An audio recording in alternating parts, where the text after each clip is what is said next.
I actually think it might be a bit worse than that, Damian, as far as what's happening in the West with the Marxist worldview. It's almost as if we've now been saddled with a generation of art critics.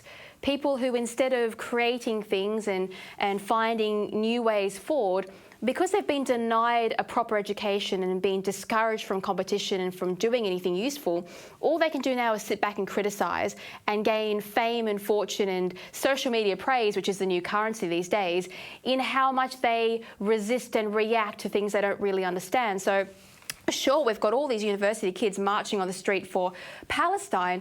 They wouldn't be able to tell you what the Palestinians believe. So forget Hamas, they wouldn't be able to go and tell you what the values are of the average Palestinian, what they think, what they do, what sort of atrocities go on with inside Palestine without even Israel being there, because it's counter to everything they believe as an ideology, and yet they're there shouting in the streets for terror acts, essentially. And it's because they've just been taught to be radicals, to be activists. That's why they go and march for climate, and they march for race. They march for anything they're told to march for because they haven't done anything else with their lives. And that's even more sad.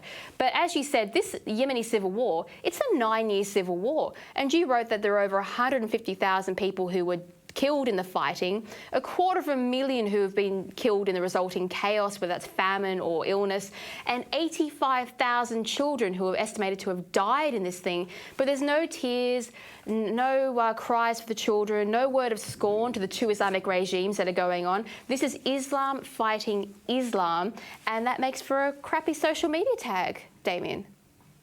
Yeah, and I think that, I mean, look, Middle East politics has always got to be viewed through the lens of Saudi Arabia versus Iran. They're the two big powers. They're the two powers that are fighting for supremacy in the Middle East. And Saudi, even though it's far from shall we say, a democratic and admirable state in a lot of ways, it is part of that wealthier group of Gulf Council members, the Gulf states that are members of the Gulf Community Council. Sorry, I forget what the other C is now. It's GCC, but the exact definition escapes me for a second. Gulf Cooperation Council, that's it.